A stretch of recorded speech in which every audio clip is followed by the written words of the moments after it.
먼저 문무정 검사님께 질의를 하겠습니다. 문 검사님, 예. 쿠팡 CF에서 일용직 퇴직금 체불 사건 담당자로 작년 6월 처음 이 사건을 다뤄왔죠? 예, 그렇습니다. 예, 본 의원은 작년 국감에도 이 쿠팡 CFS 퇴직금 체불 사건으로 질의를 했었는데요. 올해 1월 노동부 부천지청은 쿠팡 사건에 대해 기소 의견으로 검찰에 송치했지만은 지난 4월 검찰은 혐의 없음 등 불기소 처리를 했습니다. 우리 이 검사님은 불기소 처분에 동의했나요? 동의하지 않았습니다. 저와 전 주인 검사인 정재인 검사는 증거관계 및 대법원 판례에 비추어 충분히 기소할 수 있는 사안이라고 판단했습니다. 예, 당시 부천지청장 엄희준 검사가 무혐의 지시, 핵심 증거 누락 등으로 불기소 처분을 이끌었다는 의혹이 있는데 맞습니까? 예, 그렇습니다. 엄희준 검사의 부당한 업무 지시는 어떤 거였습니까? 우선 엄희준 검사는 작년 노동부 국감 전후에서 이 사건이 크게 이슈화된 이후에 바로 법사위 서울고검 국감이 예정되어 있었는데요.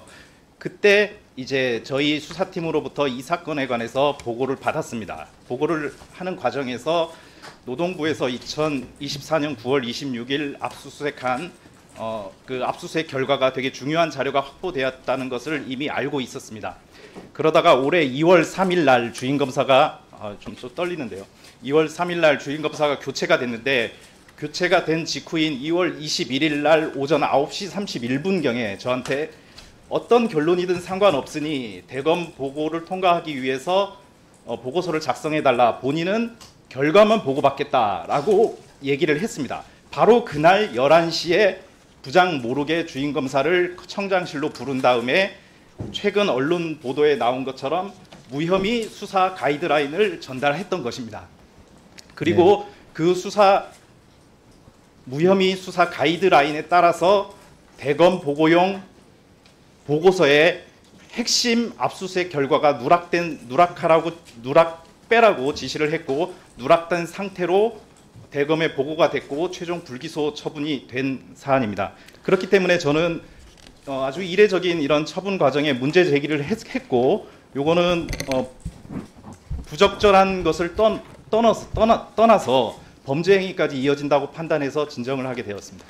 예, 조금 진정하시고 차분해 주시길 바랍니다. 그렇다면 우리 문 검사님은 당시 기소 의견을 주장한 이유와 근거가 무엇인지 짧게 좀 말씀해 주십시오. 예, 일각에서는 일용직 근로자들한테 과연 퇴직금을 지급해야 되는지 그런 의문을 가지고 계시는 분도 계시는 걸로 알고 있는데 대법원 판례에 따르면은 일정 요건을 갖춘 실질적으로 판단해서 일정 요건을 갖춘 일용직 근로자라 하더라도 퇴직금을 지급하게끔 되어 있습니다. 따라서 쿠팡에서도 2023년 5월 이전에는 정상적으로 퇴직금을 지급하고 있었습니다. 문제가 된 2023년 5월에 쿠팡에서 취업규칙을 변경하게 되었는데요. 그 전에는 노동관계 법령에 따라서 근로기간이 1년 이상 근무하고 단 4주 평균 주당 15시간 미만인 경우에만 제외하도록 이렇게 해서 퇴직금을 지급했는데 2023년 5월경에 취업규칙을 변경을 하면서 이러한 15시간 미만 근무한 기간이 있는 경우에는 바로 종전 근로기간이 어떻게 되든지 상관없이 0으로 만들어버리는 리셋 규정을 도입하게 된 것입니다. 따라서 당연히 쿠팡 근로자들은 퇴직금을 받을 수 있었는데 하루아침에 본인이 동의하지도 않았는데 퇴직금을 못 받은 상황이 된 것이고 이렇다면 당연히 근로자들한테 취업규칙 불이익 변경인 것이죠. 그런 이 취업규칙은 사용자가 임의대로 만들 수 있는 것이기 때문에 대법원은 그리고 관계법령과 대법원 판례에서는 일정한 요건을 기재하고 있습니다. 함부로 변경하지 못하게끔. 그 요건에 대해서 쿠팡에서는 3가지 요건을 제시하고 있는데 하나도 지키지 않았던 것입니다.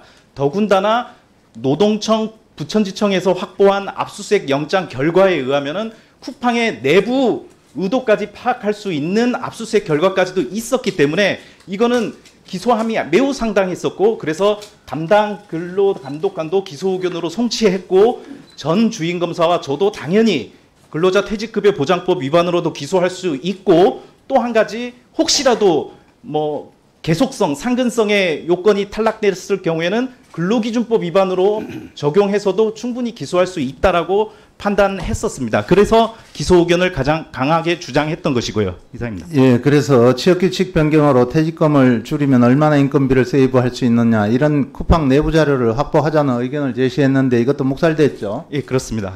여전히 그 주장에는 변함이 없습니까? 네, 그렇습니다. 그렇다면은 노동청이 압수수색으로 확보한 핵심 증거 자료에는 어떤 내용이 포함됐는지 본 의원이 질의할 게 많으니까 조금 줄여서 간단하게 좀 해주십시오. 가장 핵심적인 압수수색 영장에서 확보한 결과 중에 제가 이거는 대검에 반드시 보고해야 된다라고 주장했던 부분이 바로 이겁니다.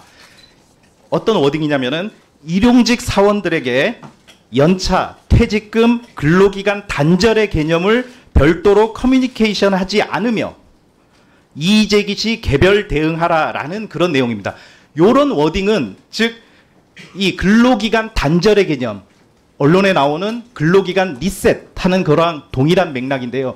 근로기간 단절의 개념을 별도로 커뮤니케이션 하지 않는다라는 쿠팡 내부의 지침이 있다라는 것은 이거는 고의를 입증할 수 있는 가장 강력한 증거라고 판단이 됐고 요거를 왜 대검에 보고를 하지 않느냐라고 계속 주장을 했던 것이죠. 예, 네, 이상입니다. 거기까지만 하시고요.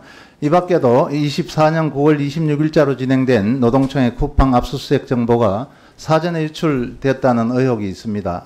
압색 정보는 소수 인원만 극비로 알 텐데 이런 일이 흔한 사례인가요?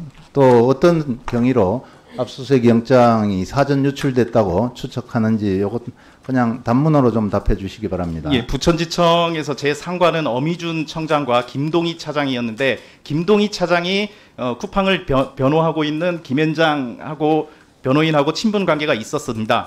그런데 그 김동희 차장하고 제가 부천지청에서 같이 근무한 기간이 14개월이었는데 14개월 동안에 근무 시간인 9시 전에 전화를 받은 것은 딱 한 번이었습니다. 그게 2024년 9월 26일 08시 49분이었습니다. 그때 저는 출근 중이었는데 전화를 받아가지고 노동청에서 쿠팡 압수수색한다는 말이 있는데 혹시 부장님이 영장 청구하셨느냐라고 물어봤었고 저는 이 사안에서 차장이 반대하고 있었고 그렇기 때문에 질책받을 게 두려워서 일단은 사무실 들어가서 좀 설명드리겠습니다라고 해서 사무실 들어와서 사실관계를 확인한 다음에 사무실 전화로 전화해서 정재인 검사가 청구를 했고 제가 결재를 했습니다. 이거에 집행된다 봅니다라고 말씀드렸더니 차장은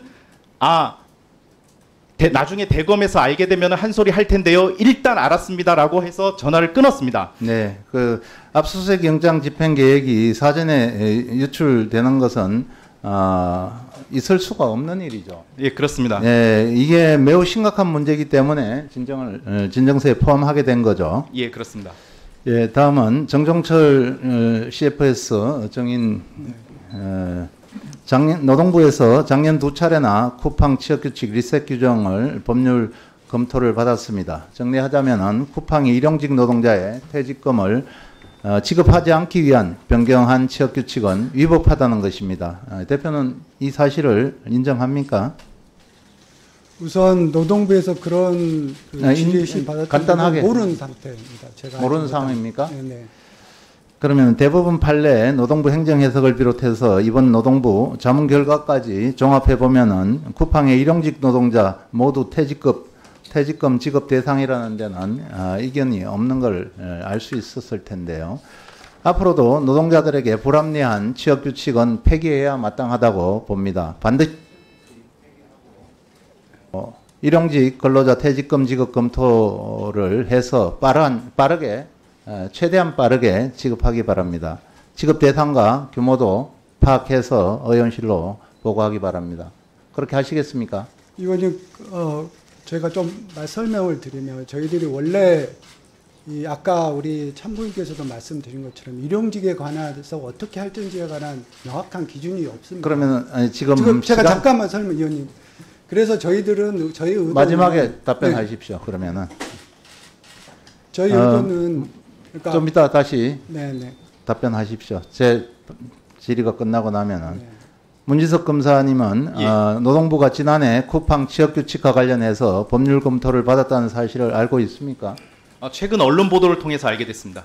그러면은 이게 문제가 있기 때문에 이거를 사전에 알았다면은 기소할 수 있었던 거 아닙니까? 그렇습니다. 사전에 알았다면 제 주장에 당연히 힘이 실렸을 것이고요. 어미준 청장이나 김동희 차장도 쉽게 그 증거를 배척하지 못했을 것이라고 생각이 됩니다.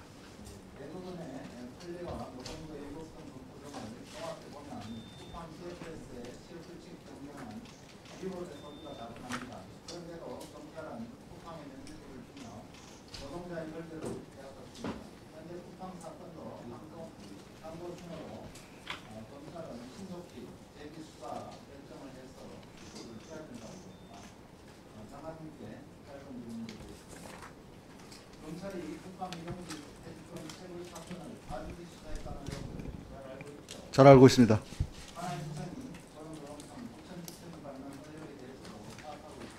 네, 내부적으로 조사하고 있습니다.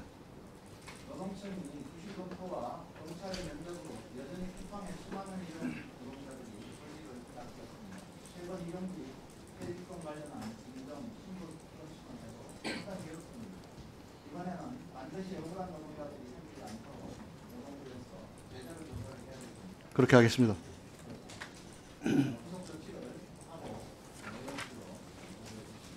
보고 드리겠습니다. 예. 예.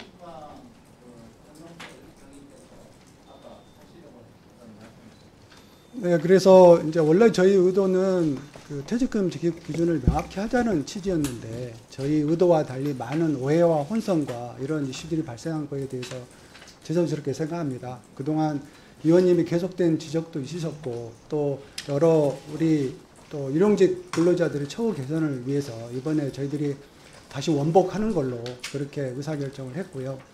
의원님이 말씀 주신 대로 빠른 시일 내에 그 부분 절차를 진행하고 피해가 없도록 그렇게 제반 사항을 협의 드리도록 하겠습니다. 네, 그렇게 하겠습니다.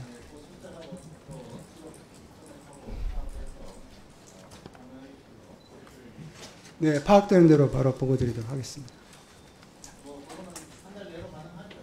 네, 네, 예. 지금 정 대표께서 그 쿠팡의 그 취업 규칙을 원상 복구 뒤늦게라도 한다고 해서 다행이긴 한데 지금 이 사건이 그 근로자들이 몇천 명이 있는 것으로 알고 있는데 그 중에 8명이 저희 사건에서 고소를 했고 그 중에 1명이 항고를 해서 서울고검에서 수사 중인 것으로 알고 있습니다. 검찰에서 저는 기소를 해야 된다라고 생각을 하고 있고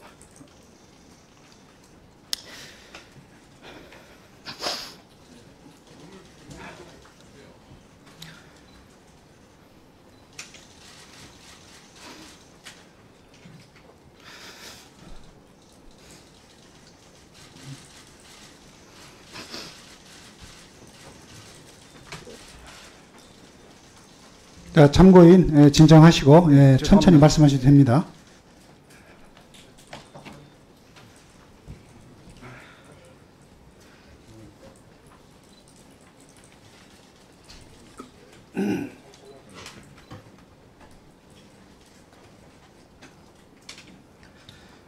사건이 신속하게 회복이 돼서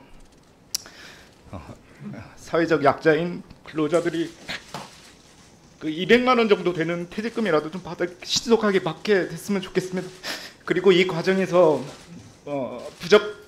부적절한 행동을 했던 공무원들이 잘못이 있다면은 저 포함해서 모든 사람이 그의 잘못에 상응하는 처분을 받았으면 좋겠습니다. 예, 이상입니다.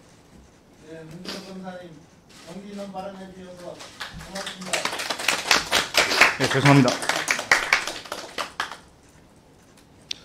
네, 김종 의원님 수고하셨습니다. 다음은 아까 우리 순서상으로 보니까 또 박홍배 의원님이 신청하셨나요?